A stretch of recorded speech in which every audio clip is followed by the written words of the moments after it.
This week's Super Skinny is 33-year-old Kim Falk. She's a marathon-competing single mum, whose sparrow-like portions means she's running on empty. At the moment, I think my body's... I think it's too skinny. I'm quite embarrassed about my arms and my legs. As a competitive long-distance runner, Kim trains an average of 11 hours a week, covering a whopping 70 miles. When I'm out running, you get people saying, oh, you don't want to be doing that, love, you want to be down the chip shop. A young son, a busy job and a stressful divorce mean that over the last 2 years, Kim has left no time to nourish herself properly, and her weight has plummeted. It just worries me to death, because she seems to be going thinner and thinner. Food's not a priority for me, because I'm always running around, I'm always doing other things, making sure Nathan's all right and everything else all right before I really think about what I'm eating and doing. For speed and convenience, Kim's daily diet is mostly made up of liquids. Even her main evening meal is usually soup. And not only is she lacking any meat on her bones, she has a phobia of the processed and minced variety too. If you put a minced beef lasagna down in front of me, I'd be like, don't particularly want to eat that because I don't know what's in the minced beef, and things like burgers from fast food chains I wouldn't touch. Climb on here for me, Kim. An average woman of 5'4" should weigh about 8.5 stone. 87 pounds. So at 6 stone 2, Kim is dangerously underweight. So around your middle you are 24.5. All right. Her extreme diet combined with her excessive training is putting Kim's body in the danger zone. Your BMI turns out to be 15.4, which is one of the lowest BMIs that I've seen in a very long time. A normal BMI should be between 20 and 25. If I tell you that Paula Radcliffe, her BMI is 18.1. She trains hard. Very hard. But she eats properly. You can't expect your body to work well without the proper food. You need to refuel it, and you will see your training improve, I promise you. I really want to get my diet spot on, because I think that's the big part of my training. Right. It's about time that I did make this a priority. If Kim is going to keep crossing the finishing line, she needs a serious shock tactic. She's about to face her toughest competitor yet. Supersize mum of 3 and takeaway queen, Trudy Alexander. Although her mammoth measurements mean she's no match for Speedy Kim on the track, there is one thing Trudy likes fast: her food. Trudy is a self-confessed takeaway addict. She runs her own electrical shop on a high street filled with all her fast food favourites, which she finds impossible to resist. I love Chinese, Indian, pizza, anything really.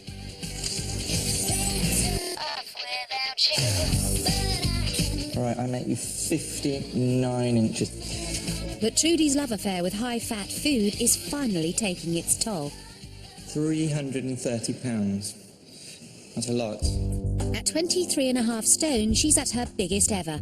And nobody is more horrified about this than Trudy herself. I think that I'm repulsive, physically. I think I'm quite disgusting. And it's not just Trudy who's deeply worried about her size. You think you can't be that big without having some sort of knock-on effect for your internal organs. It worries me for the kids. Yeah, they're worried that I'm going to drop down dead. I mean, I'm worried I'm going to drop down dead, you know? My little boy's 7. You know, without a mum, it ain't good, is it? From Dr. Jesson's measurements, Trudy has a body mass index of 51, which is double the healthy range. This classes her as morbidly obese. How does your weight affect you? Oh, I'm finding it difficult now to walk around. I get out of breath walking up and down stairs. I can't look after my children, take my children out like I used to. Are you waiting to have a heart attack and then you're going to decide, OK, maybe I'll do something like that? What is it? I don't know. I need something to happen to make me do it, and this is the whole reason I've come in here, because I need a kick up the backside. I'm going to give you one. I need someone to help me. I'm going to give you one. Thank you. With over a 17-stone difference, these two are extreme opposites. Trudy's thigh is 3.5 inches bigger than Kim's tiny waist. Oh, I wouldn't want to be 7 stone. I don't think that's any more attractive than in a bikini than someone like me in a bikini. It's time for Supersize to meet Super Skinny. Hi, I'm Trudy. I'm Kim, pleased to meet you. And you. Oh, it's completely I know. For the next week, they will swap diets, meal for meal. Is it More on my back than you've got on your whole body. They will be shocked into facing their own body issues and forced into changing their eating habits for good. You wait till you see what I eat, look. Well, wait no longer, ladies. It's time to come face to face with their own shocking weekly food intake. Right, so here we go. We're going to start off with your breakfasts. This is the probiotic drink that you have every morning, don't you? I think also occasionally at the weekend you get some porridge, don't you? That's it. Yes. It's not enough for a marathon runner for breakfast. Let's have a look at what you go for lunch. That's a salad sandwich. That's another salad sandwich. Pretty much every day. I don't know how she could live on it. Any more? I think the worst thing that come down the tube was like the probiotic milkshakey things and the yogurts. I don't eat yogurt. The rest of it weren't bad, there just wasn't a lot of it. Right, let's move on to dinner. Soup? Yeah, all soup. Any meat? No. You're missing out on a lot of important proteins to build muscles that give you the strength that you need to do your runs. Essential amino acids are called essential amino acids because you can't make them. You only get them from your diet, and that includes meat. It makes me realise how little solid food I'm actually eating. There's no real substance there at all, it's just food. Given all the exercise she's doing, Kim needs around 2,500 calories a day. She's actually consuming as little as 1,000 calories a day. This is a drastic undereat of 4 days' worth of food a week. And by running for 2 hours a day, Kim is actually burning off over 1,000 calories, so her body is existing on a calorie deficit. And at this rate, with this number of calories, you're going to be losing approximately a pound in body weight a week. So, Trudy, a pasty, For breakfast, yes. bars of chocolate. Before lunch. Oh yes, egg fried rice. Okay. Sweet and sour chicken balls and sauce. Everything so far has been fried. Dinner time. What on earth is that? Oh, that's battered sausage with chips and curry sauce. That just goes straight into your arteries. That is saturated fat. I must be honest, I'm thinking how the hell I'm going to eat like 3 large meals like that and snacks every day. What are they? I think they're chicken nuggets. Yeah.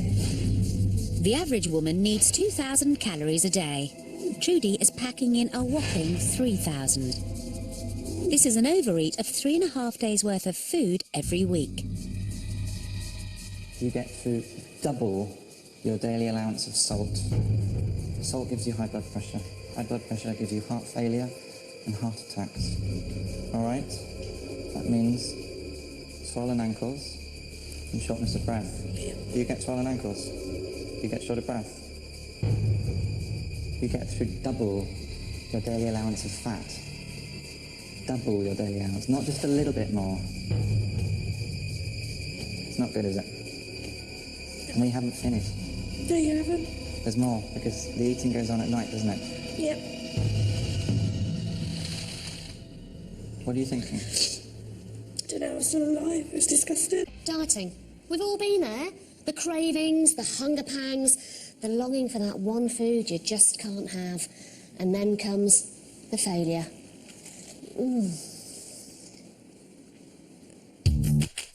And a group of ladies who know all about falling off the wagon are the buxom beauties from Wales, my flab fighters. And in the next few weeks I'll be helping them out in their fight against the flab.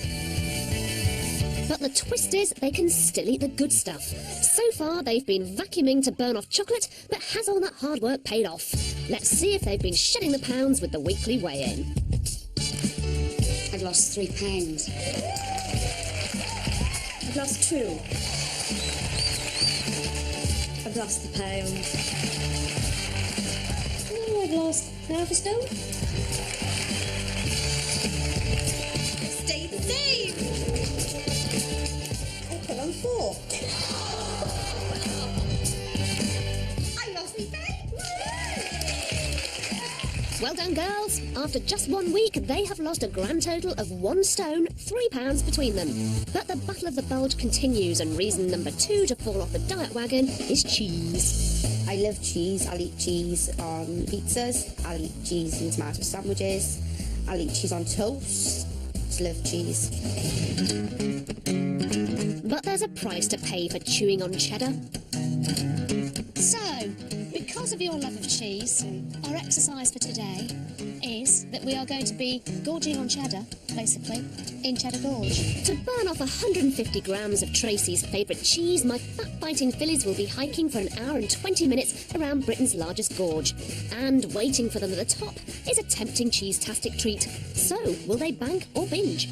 Once we get to the top of the gorge, you can then decide whether or not you want to eat a little bit of cheese or whether you want to bank your calories and basically use that to lose some weight.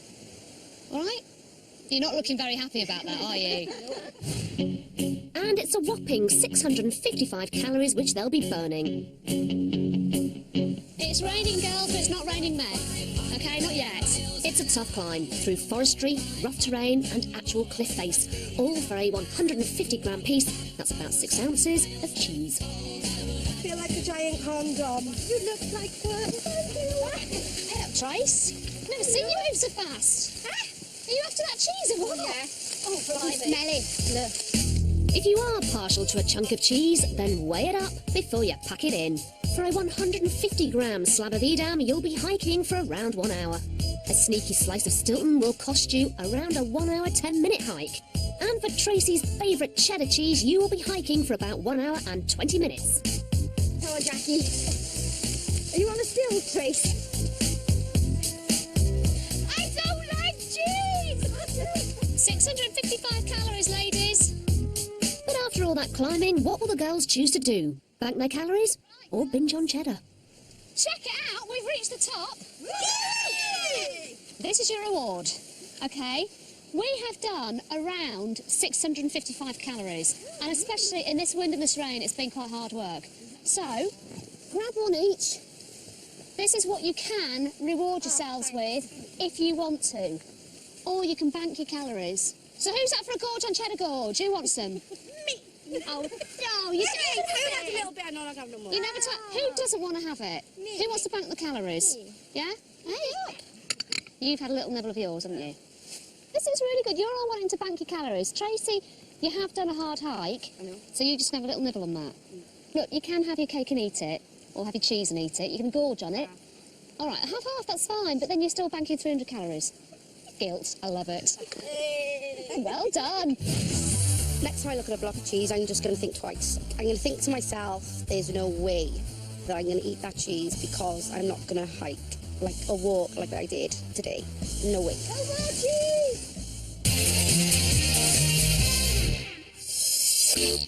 Superskinny 6'3" Kim is a marathon running mum who never finds time to refuel her body. She's swapping diets for 5 days and nights with Supersize 23.5 stone Trudy.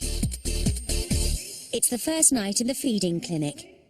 Kim is giving Trudy her usual liquid-based evening meal, vegetable soup and a slice of brown bread. I'd have this as lunch, but I've usually have 2 or 3 pieces of bread and usually with butter on. Trudy has given meat-fearing Kim a feast of flesh. 6 chicken drummers, a duck breast, topped off with chicken and bacon pasta. When I saw it on the plate, I was like, oh my God. I'm not particularly enjoying the textures at all this bone and skin and, yeah, meat I just don't eat. Her taste buds might not be appreciating this meat dish, but Kim's body will be more than grateful for the protein. As an elite runner, Kim's muscles are put under extreme pressure and need proteins to help them repair and rebuild.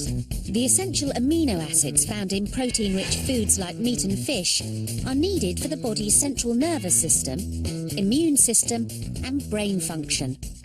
We finished. I enjoyed mine. I feel like I've been eating. Kim still has a long way to go with her meat marathon, but our dedicated competitor is determined to cross the finish line of her first meal. Can't get my head round that she'd eat that sort of size every night, plus everything else that she eats as well. It's just like amazing. You done it. Well done. Kim's applying the same determination that she does to her running to the challenge of the diet swap, and this is really going to show her that she can eat a lot more food. A couple of handfuls of that, and unfortunately a little bit of chocolate. Kim still has an evening of snacking before she can call it a day. You ever feel guilty About eating it? I hope I get caught. Snacking in the evening when the family have gone to bed has become one of Trudy's worst food habits. Most of my weight problems have been around times where I've either been stressed or unhappy. The business has struggled lately, and you know, the stress makes you want to eat. Then being down because you're so big makes you want to eat, and it's very easy to turn to food. This stress-related eating is now affecting her relationship with her partner Stuart. Being this size, I'm very, very conscious of him touching the fat bits, and over the years there's got more fat bits than not fat bits. So the sex life has gone from being quite healthy to on occasion. And after just one evening of Trudy's food, Kim isn't feeling very loving either. I'm actually feeling quite sick. My tummy's just saying, oh, all that greasy, sweet, oh, food. It's just like, yeah. I'm trying not to think about it too much, but oh dear. It's lunchtime on day 2, and Trudy's taking Kim out to a local Chinese for one of her favourite dishes, egg fried rice with deep-fried sweet and sour chicken balls. There's your lunch. And Trudy gets her first solid food of the day, a salad sandwich, but with no butter. This is revolting. It really is horrible. It's because you're not used to it. I absolutely love chicken balls and batter and the fried rice and the sauce. It's my favourite. So for Trudy, watching Kim eat this meal is torture. The look of love is in your eyes. Sometimes I have curry sauce occasionally. Oh, it's grease. One of my worst nightmares on a plate. Seeing the disgust on Kim's face was ever so difficult for me. I thought it's like she was judging the food, it was like she was judging me. It made me feel small and not very nice. Absolutely awful. It was a horrible experience. I can still smell that horrible, like, chickeny, sweetly sour smell on my fingers, and I've got, like, this vile, sort of greasy film in my mouth. It's like, ugh. The kinds of high-fat, high-salt meat in Trudy's diet isn't helping Kim to overcome her flesh phobia. But you don't have to rely on meat for your protein. Other sources are peas, beans, lentils, nuts, seeds, tofu and dairy products. Kim's reluctance to embrace the diet swap is causing further damage to her body. Dr. Jessen wants her to rethink her diet by showing her the shocking reality of her skeletal frame. What do you think of that picture, Kim? I think it looks horrible, to be perfectly honest. It's awful. You're a runner, you put your body through hell. You need to look after your body and it will look after you, but it cannot do that if you don't treat it right. What about this picture? My arm looks really old and haggard, like a skeleton. Very, very prominent bones here. Yeah. Seeing this light is a risk factor for osteoporosis. It's a significant problem. It's quite a scary thought. And I do worry long term that my body's just not going to be able to cope with what I've been putting it through. Kim's extreme exercise is putting enormous pressure on her joints. The lack of protein in her diet means that the cartilage holding the joints together is less able to repair itself. Long term, this combination can have painful consequences, such as osteoarthritis and eventually joint replacement surgery. Guess the age of the person in this picture. I'd put her pretty old, to be perfectly honest, probably 45, 50. I think that looks like an old lady. I really do. That's all right. I just think it looks awful, and I'm thinking about what my son would think if he saw that. It looks just horrible. Do you think this is going to be enough to get you to change things? That's what I'm hoping this week's going to do. So, if you're lapsing and you found you haven't eaten properly in a day, I want you to think back to that picture and think how you don't want to look like that anymore, and we can change it.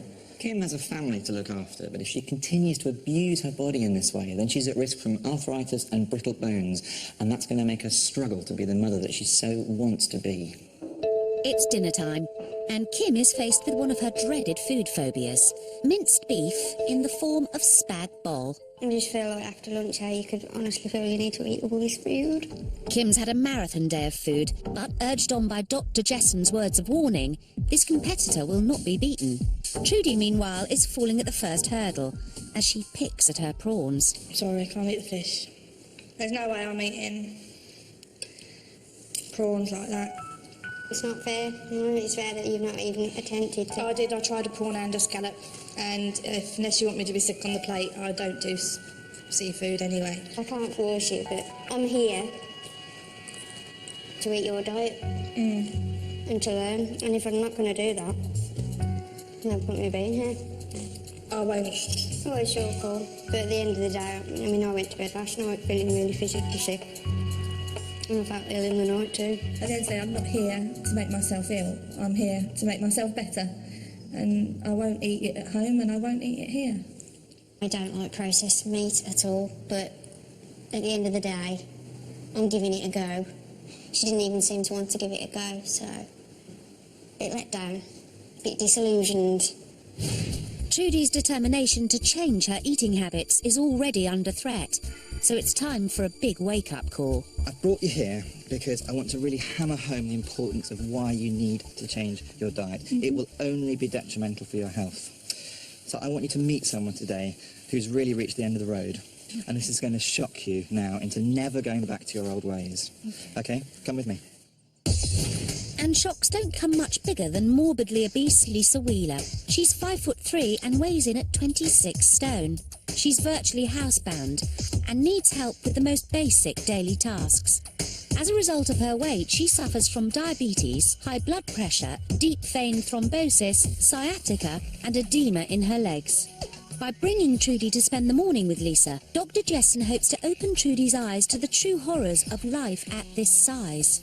I can't touch me, get me feet, you know, getting things done, putting underwear on, it's hard, putting clothes on. I used to look after myself and put cream on my feet. I can't do nothing like that now, I can't, because I've got so much swelling. So you had How badly a swollen? lot of swelling around here? Yeah. And you're getting swelling in your legs? Yeah. You know, look, these are swollen, aren't they? Yeah, very. Swollen around here. I want you to take note of this, because that is the beginning. I'm frightened to death of getting to that stage where someone has to look after me. And to bring the message home, Trudy must now help with the morning routine. Right, shall we get you dressed now, Lisa? Do you want to put this on for Lisa? Yeah, I can put it on for you. You alright? Yeah, fine. It was quite upsetting to think, you know, that I'm not very far from that. I've already got some of the symptoms. She's got shortness of breath, swollen legs, things like that. There's a great possibility that if I don't change now, I will end up like Lisa. To be honest, I'd rather be dead than have to have my family and friends look after me to that extent. You're all dressed nicely. It really has made me see that, you know, what I am doing to my body is basically poisoning it and just killing myself anyway. So the only person that can stop that and do anything about it is me. And, yeah, I want to change. Over the series, we'll be following Lisa as she undergoes drastic surgery to remove 2/3 of her stomach in a last attempt to rid her of obesity. After the operation, food-loving Lisa will only ever be able to eat tiny amounts of food for the rest of her life. Superskinny marathon runner Kim and Supersize takeaway queen Trudy have been swapping diets in the feeding clinic for 3 days. It's dinner time, and tonight the pressure's on for Trudy and Kim to face their worst food fears. Tuna fish for Trudy and a battered sausage for Kim. Dr. Jessen's on hand. Kim, how do you feel about this dinner in front of you? I'd like to run away from it, perfectly honest, as fast as I could. It is your worst nightmare, isn't it? It's processed meat. Yeah, Are you going to eat it? I'll try. You're a good girl. Trudy, how do you feel about that? No, everything's fine apart from the fish. You're not a tuna fan, are you? I'm not a fish fan. Remember, all this process is about breaking habits, and whilst I'm not too worried if you never want to eat a scallop in your life, I am concerned that you maybe have some rigid thoughts stuck in your head that I won't do this, I won't, and I kind of want to break that. I want to liberate you and your attitudes towards food, and I want you to sort of love and embrace food, but in a healthy, sensible way, and not this very destructive way that you've been doing. Are you going to give it a go for Kim's sake? Yeah. Yeah? I know it's a struggle, but I never said to you it would be easy. No. It's tough, but you're getting there. Tuck in, girls, go on. Is this your favourite chip shop meal? Yeah. It's disgusting. But for fish hater Trudy, tucking into tuna is an eye-watering experience. I can do this.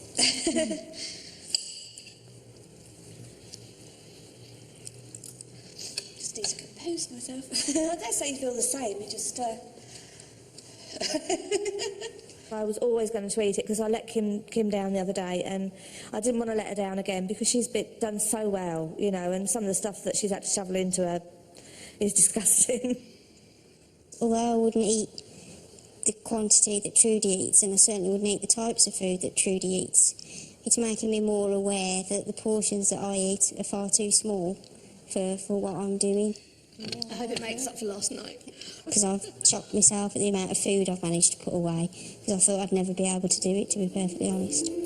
Kim is really challenging her deep-rooted food fears, and she's keen to explain to Trudy where these obsessions first came from.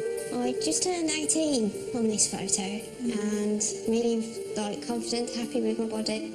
Probably eating miles more than what I am now, a lot of healthier diet. Not skinny, no. almost like a perfect figure to some. Yeah, I used to like my figure then, I really did. Wouldn't it not be nice to look like that again? Oh yes, I was just happy, just content. It was, you know, food wasn't an issue.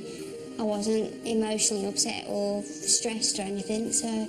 Yeah, just enjoying it. Yeah, just enjoying it. This is about 2 years ago, just split up then with Nathan's dad. Very stressful time, and I've lost a bit of weight there, I think you can see. Yeah. When I get emotional, upset, and it's like I stop eating and I don't pick out where a lot of people pick and get comfort from the food, I get very anxious. Trudy hasn't always been Supersize. She was once a voluptuous lady happy with her body, but 7 years ago she went through an emotional trauma when she almost lost her premature baby. That was the start of this this progression now. Do you think it's linked perhaps to the traumatic time then? Or? Yeah, I think I just stopped caring. I didn't care anymore what people thought at that time. I just wanted him home. You don't care about yourself so much, do you? No, you care more. Yeah, for the as long little. as they're okay, you're okay. Yeah. So. Kim and Trudy are realising that they're actually both pretty similar because they both use emotions to control their eating. But this week, I'm going to teach them to master those emotions and so take control of their weight. It's day 4 in the feeding clinic, and after a belly-busting morning of noshing junk food, athletic Kim decides it's high time to get physical and tackle Trudy's sedentary lifestyle. And she brings along a pair of 4-legged friends to help out. Hello, we thought you might like to get a bit of exercise and take them for a walk. Oh, yeah. Trudy's size means her legs can't take long walks, so she's no longer able to take her own dogs out. I love my dogs. I miss my dogs. I think it's realistically something that you could fit into your lifestyle. Definitely. When I first started running, believe it or not, I couldn't run from one lamppost to the next. Really? And the only way I managed to increase the mileage I did was by running and walking. And it just built up. So I just built up from that. By walking her dogs for just half an hour every day, Trudy could burn off 2,000 calories a week. That's a full day's food. It's the final meal in the feeding clinic, and both Kim and Trudy are glad to be saying goodbye to each other's diets. I still can't get used to it. I'm not going to be following your pasty and battered sausage diet, that's for sure. No. Now they're at the end of the diet swap shock tactic. It's time for Kim and Trudy to say goodbye and go home to start their 12-week eating plans. But before they go, there's one last meeting with Dr. Jessen. What do you think you've learned so far this week? Well, I've learned that I allow my emotions to control what I eat, and actually by listening to my head, I've not actually been that hungry. And you felt real hunger for the first time? Yes, I did. Which is, I want you to remember that feeling. Yeah, I can't wait to start planning all the meals I'm going to have that are better. Okay, what do you think you've learned this week? I've learnt that my portion sizes need to be a lot bigger. I also need to plan my meals and what I'm going to eat a lot better. And I've also learnt that I can eat a hell of a lot more than what I thought I could. You can, and that it's going to do you some good. Yeah. It's time for Trudy and Kim to go their separate ways and use what they've learned in the feeding clinic to change the way they eat forever. During my time here, I've come to realise that, I'm using food as an emotional crutch instead of actually confronting the things that are actually causing me to turn to the food. I think with the swap, I've done really well. I'm really proud of myself, and I know that I'm going to be able to keep it up. Last series, we highlighted a wide range of food issues, from fussy eaters to overeaters, and in response, an overwhelming number of people got in touch with us looking for help. Among Among them were Rachel, Rebecca, Elaine and Fiona. They all suffer from anorexia. Eating disorders, and in particular anorexia nervosa, affects over 60,000 people in this country. We wanted to explore the complex issues surrounding this illness. To help these young women on the road to recovery, we've been working with renowned eating disorder specialists. What is anorexia? It's a hugely dangerous mental illness in its severe form.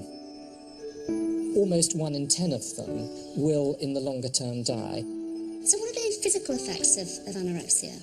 Well, obviously the most obvious one is weight loss, so that a severe sufferer will be absolutely skeletal in thinness.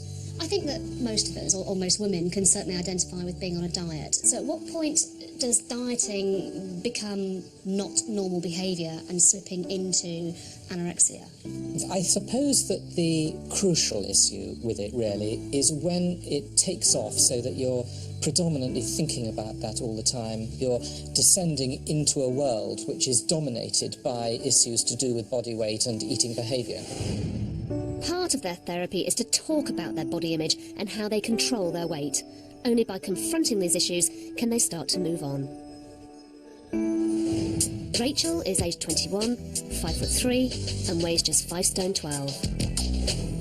Rachel has only been diagnosed with anorexia for 3 months, but her eating disorder started 2 years ago after an injury put an end to her dreams of becoming a professional athlete. Once I lost athletics, I think I lost a part of me. I was just kind of left on a lurch, and my new obsession in life went on to food, and I used to start restricting what I ate. I eat an abundance of fruit and vegetables because it fills me up. I know there's no calories in there. I won't snack on any chocolate or yogurt or crisps or things like that. I don't go a day without exercising. I do 200 press-ups, 200 sit-ups, do tricep dips, do squats, do lunges. It's basically like a really intense body circuit I do. Yeah, I'm really aware of what I do, but I can't actually stop it now. Rebecca is aged 21, 5'5", and weighs just 7.5 stone. It's much easier for me to deal with if my food's in packets. I know there's a certain amount of calories within that packet, and I trust it not to be any more. I try and eat when there's nobody around, because I don't want to feel that I'm eating when nobody else is, because I feel greedy for that. And with my cereal bars, I'll break it up into tiny bits because that's a bit easier for me to deal with as well. Elaine is aged 35, 5'5", and weighs 7 stone 4. I've damaged my body quite a lot over the years, and I think the chances of me having kids, well, I've been told, are very minimal. I've never really been able to hold down a relationship with anybody. I feel very resentful now. I'm really hurt and upset that the eating disorders left me without a normal life. And lastly, Fiona, aged 27, is 5'10", and weighs 7 stone 9. Restricting my food intake and controlling my eating made me feel good about myself. I became very, very good at losing weight, and I set myself a target, and when I met that target, it made me feel very, very good. So I would set myself another target, and then when I reached that target again, I felt good about myself, and it just escalated out of control. Like most anorexics, these 4 girls all share an obsession with the calorific content of food. So if we just move across to the table with our dinners. Eating disorder dietitian Ursula Philpott has worked with many anorexic women, and the first stage is to educate them on the importance of a normal, healthy diet. They have very little idea about what to eat, how to eat, when to eat, when they're full, and they also can misinterpret a lot of physiological symptoms as well. And really my job is to help clarify those, to help them trust food again, really. At their first meeting, the girls have all brought along their typical evening meal. A healthy portion should contain around 800 calories. Rachel has brought along a huge vegetable curry, which in fact contains only 200 calories. Though it looks large, the calorie content is extremely low. It's a large portion, but it's all vegetables, absolutely all vegetables, okay. And Fiona? I've brought with me salmon fillet. Fiona's salmon, 2 potatoes and vegetables has only 250 calories. And that would be your normal evening portion as well? Yes, yeah. it would. Okay. Elaine? Yeah, I've made like a sort of pilaf stroke risotto. And Elaine's chickpea risotto contains only 400 calories. Yours is well balanced because you've got the 3 food groups in there. You've got the carbohydrate, the protein and the vegetables. But again, you know, there's no fat there. And Rebecca? This is pretty much what I'll eat for the rest of the day. And finally, Rebecca's meal, alarmingly, has just 130 calories. That's quite different, isn't it, to something, you know, like I'm having. That's quite a significant difference. So that would be a really big change for you then, to have something on a plate. Okay. Anorexia is defined by obsessive and controlling attitudes towards food. Common ritualistic behaviours to look out for include eating the same foods on certain days of the week, cutting food an exact number of times, and eating food off a plate in a specific order. I generally have to have my protein on the right hand side and my carbohydrate on the left. I don't know why. It's just, that's what I do. Is that normal? Seeing the different portion sizes of food made me realise how almost pathetic mine was. I think the bigger challenges for me are when I'm going to be eating foods I don't normally eat. For me, to have the support from everybody else in the group will be beneficial and will spur me on to really make a difference this time. I found today really useful just to gain an insight to other people's eating disorders and to know that I can get cured. In 2 weeks' time, we'll catch up with the girls on a shopping trip where we'll find out how body dysmorphia, gosh, I really don't like looking at that, and obsessive food habits blight their lives. And they face their first challenge to eat a full-fat cheese sandwich. My heart's going boom, boom, boom, boom.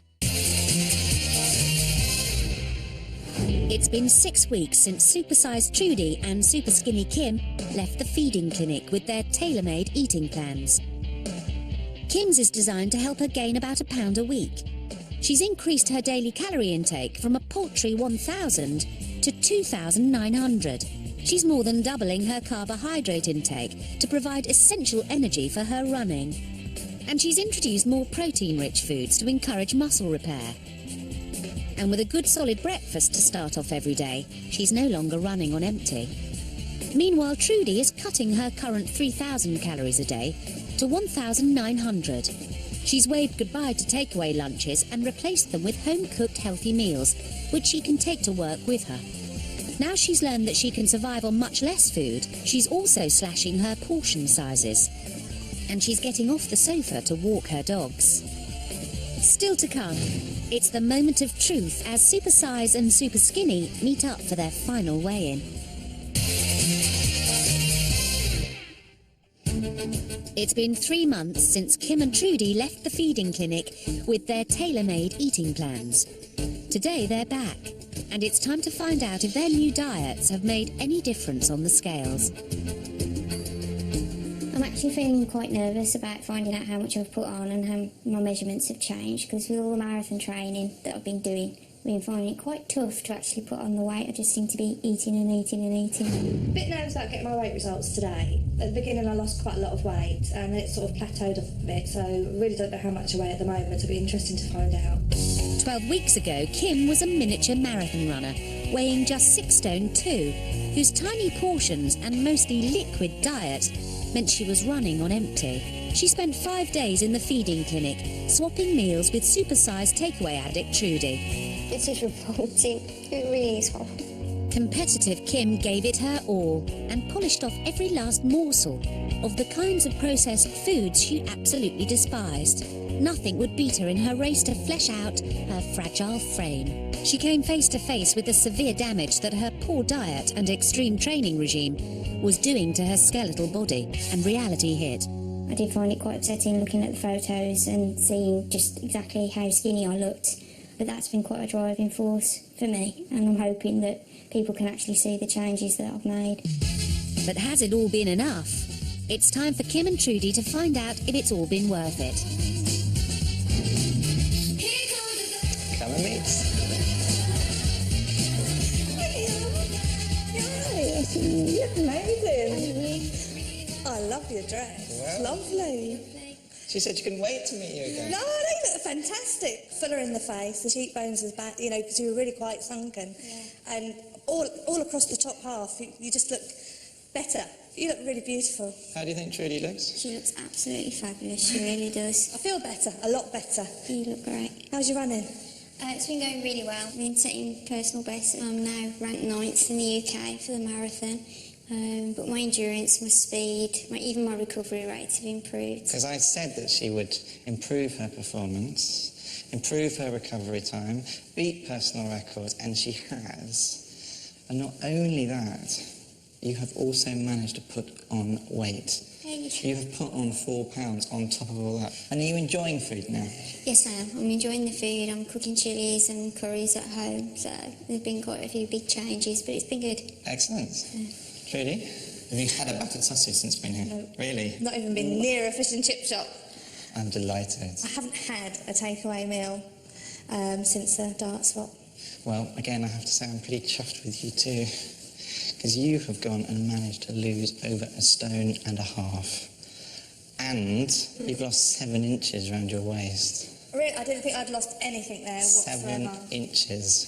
You happy? Very. Yeah? Now remember that this has got to carry on now. This is for life? Yes, definitely. Definitely.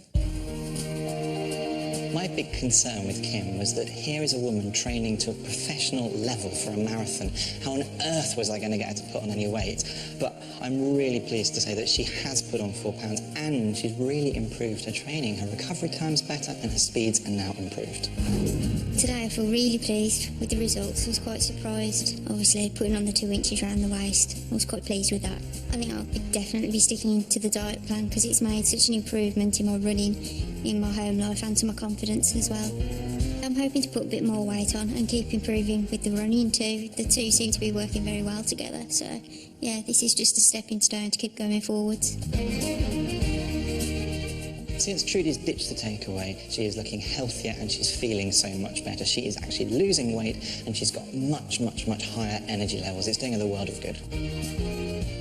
I didn't imagine for 1 minute I'd lost 7 inches. Obviously, I've got a long, long way to go. But I've actually got a figure now. I can put a belt on, there's some hips, there's a difference between my belly and my boobs. So I'm very pleased with what's happening. Overall, the results and the experience have just been fantastic, totally life-changing. If you were affected by any of the issues in this programme, go to www.channel4.com/health. Next week, it's a family food affair. I think I'd rather go downstairs, have a cup of tea and a big slice of cake rather than make love to my husband. We meet a super skinny dad and a supersize mum who feel their parenting abilities are being eaten away by their horrendous diets. He eats half of his dinner and then scrapes the rest of it onto my plate for me to eat. And the Tinseltown Tubbies. Anna tracks down where all the overweight people have gone to in the land of the skinny mini. They're all kept behind that door. Follow me. Fat Boot Camp. I can't actually walk, look.